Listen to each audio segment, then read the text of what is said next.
আসসালামু আলাইকুম রহমতুল্লাহ। শুভ সকাল বন্ধুরা। আজ যাচ্ছি ইন্ডিয়ার উদ্দেশ্যে। সকাল সকাল সেহরি খেয়ে বের হয়ে পড়লাম বন্ধুর সাথে। বন্ধু মোটর সাইকেলে করে আমাকে ড্রপ দিবে আন্তর্জাতিক রেলওয়ে স্টেশন ক্যান্টনমেন্টে। সাথে আছে বন্ধু সবুজ, সে আমাকে নিয়ে যাচ্ছে তার বাইকে করে। সকাল 6:10-এর মধ্যে ওখানে থাকতে হবে। 8টা বাজে আমাদের ট্রেন। আমরা যাচ্ছি আন্তর্জাতিক রেলওয়ে স্টেশনের উদ্দেশ্যে। উত্তরার দিয়াবাড়ি হয়ে আমরা রওনা হয়ে গেলাম, যাচ্ছি একসাথে ইনশাআল্লাহ। দেখতে থাকুন, ব্লগটি ভালো লাগবে। আলহামদুলিল্লাহ, অবশেষে পৌঁছাইলাম সেই কাঙ্ক্ষিত আন্তর্জাতিক রেলওয়ে স্টেশনে। সাথে আছে আমাদের বন্ধু রাব্বি, তাকে নিয়ে যাচ্ছি সাথে। আমরা লালন শাহ ব্রিজ হয়ে, যমুনা ব্রিজ হয়ে যাচ্ছি হচ্ছে চুয়াডাঙ্গার গেদে বর্ডার দিয়ে ইন্ডিয়ার উদ্দেশ্যে কলকাতা প্রবেশ করব। দেখতে থাকুন আমাদের ব্লগটি, আশা করি আপনারা অনেক কিছু বুঝবেন, ভালো লাগবে। আমরা এখন চুয়াডাঙ্গার দর্শনাতে। এখন আমাদের ইঞ্জিনের বগি চেঞ্জ হইতেছে, তারপরে আমরা ঢুকে যাব ইন্ডিয়ার গেদে বর্ডার দিয়ে কলকাতা। এই যে আমাদের কোচ, সামনে থেকেই দেখা যাচ্ছে ওই যে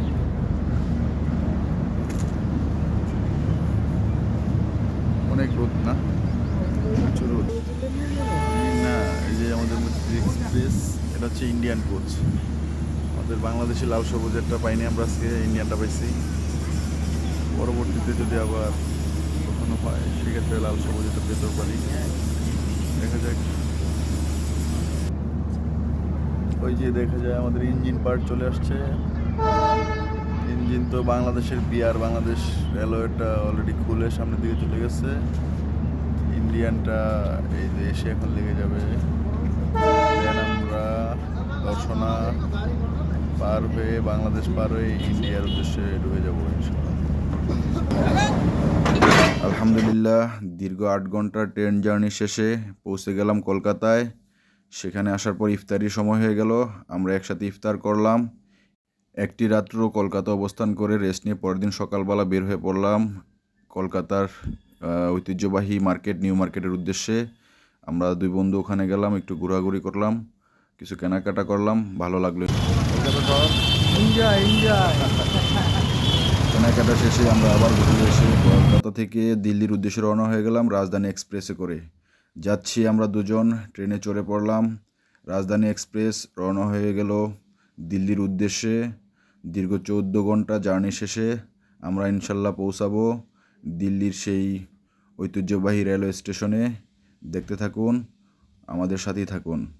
এই তো আমরা এইমাত্র এসে পৌঁছে গেলাম দিল্লিতে।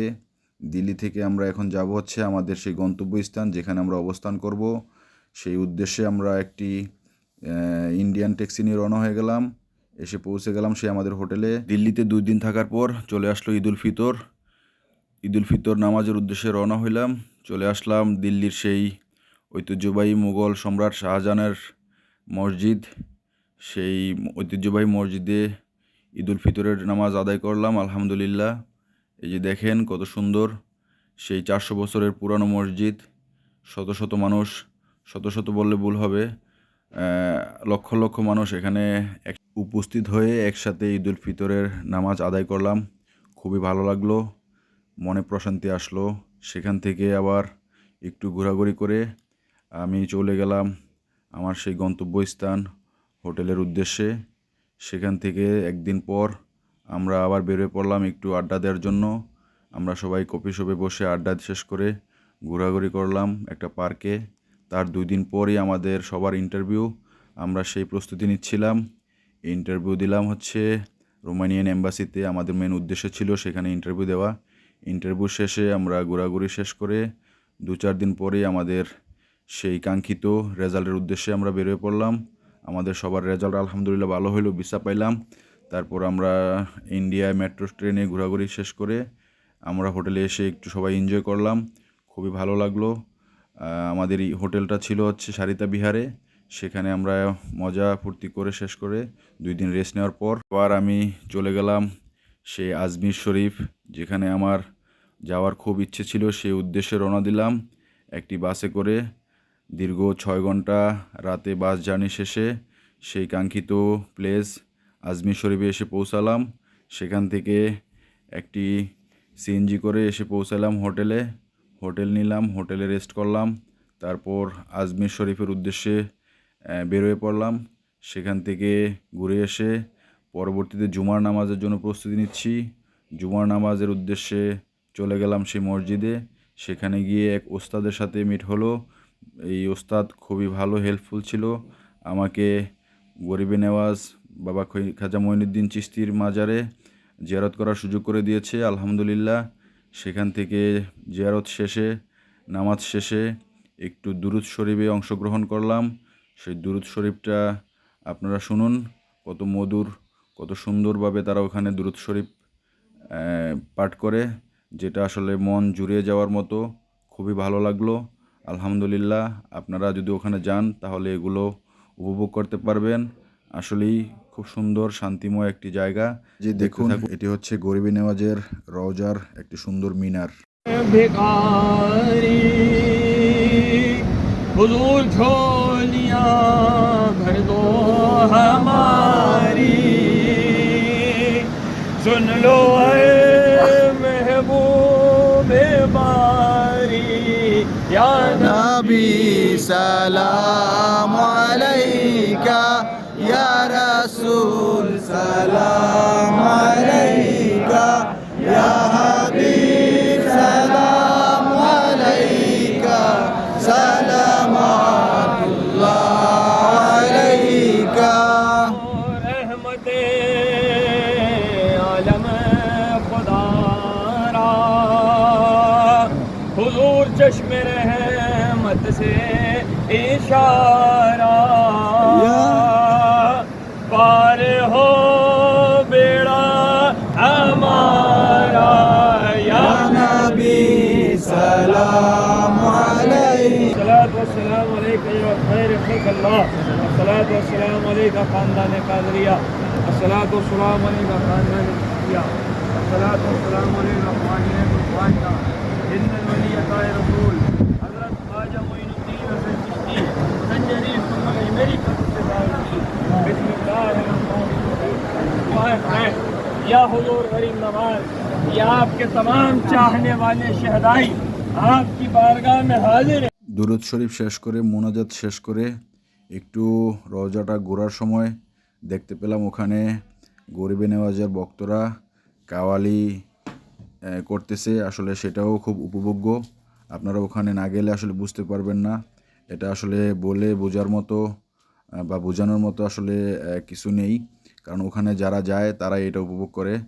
হচ্ছে সেই ঐতিহ্যবাহী পাতিল যেখানে গরিবে নেওয়াজের উরুজে তবারক পাকানো হয়। মতামত উপেক্ষা করে সবাই এখানে আসে। গরিবে নেওয়াজের রওজা থেকে কিছু কেনার উদ্দেশ্যে সেই কাদরি ভাইয়ের দোকানে গেলাম, তার সাথে মিট করে খুব ভালো লাগলো। সেখান থেকে কিছু ছবি সংগ্রহ করলাম। ঘোরাঘুরি শেষে রাতে মাগরিবের নামাজ শেষ করে চলে আসলাম আবার সেই আমার হোটেলে।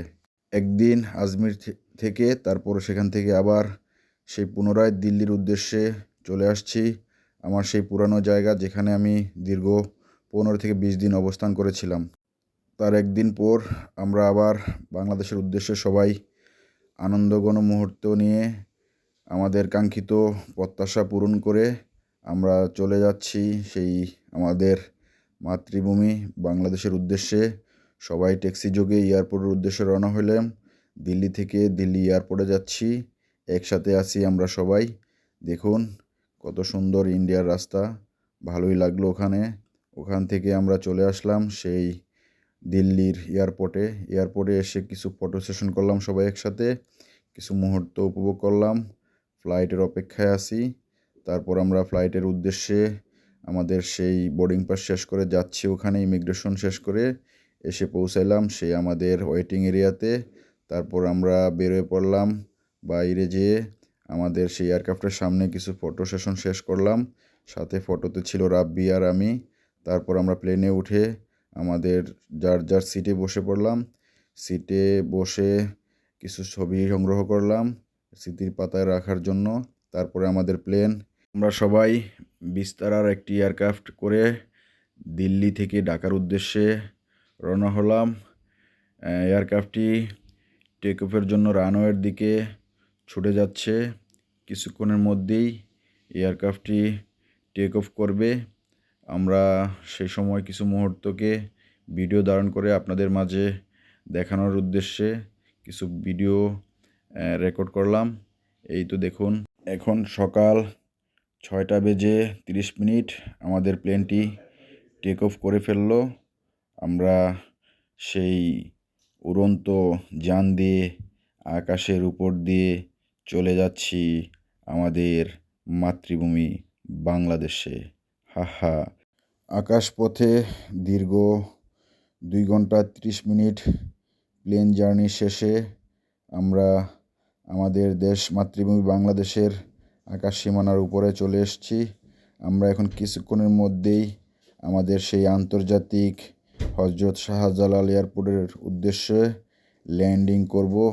আপনারা দেখতে থাকুন আমাদের ল্যান্ডিংয়ের কিছু মুভমেন্ট আমরা আপনাদের সাথে ভিডিওর মাধ্যমে শেয়ার করার চেষ্টা করব। এই যে দেখুন আমাদের সেই নিকটবর্তী এলাকা এয়ারপোর্ট সংলগ্ন আমরা উপর থেকে ভিডিও ধারণ করছি। কিছুক্ষণের মধ্যেই আমরা ল্যান্ড করব আমাদের সেই আন্তর্জাতিক বিমানবন্দর ঢাকা হজরত শাহজালাল বিমানবন্দর। আমরা আলহামদুলিল্লাহ সেফলি ল্যান্ড করে ফেলেছি। আমরা এখন সবাই অপেক্ষা করতেছি ইমিগ্রেশনের সামনে। আমরা আমাদের ইমিগ্রেশন পাস শেষ করে আমরা বেরিয়ে পড়ব এয়ারপোর্ট থেকে। তারপর যে যার বাড়িতে রওনা হয়ে যাব ইনশাল্লাহ। আপনারা সবাই আমাদের জন্য দোয়া করবেন। উপরে আমার চ্যানেলের নামটি দেয়া আছে, যদি কেউ ইউটিউব থেকে দেখে থাকেন তাহলে চ্যানেলটি সাবস্ক্রাইব করে দিবেন, আর যদি ফেসবুক পেজ থেকে দেখে থাকেন পেজটি ফলো করে দিবেন। এরকম সব মজার ভিডিও, ট্রাভেলিং ভিডিও পেতে আমাদের সাথেই থাকুন। ধন্যবাদ সবাইকে। টিল দেন, আসসালামু আলাইকুম রহমতুল্লাহি ওয়া বারাকাতুহু।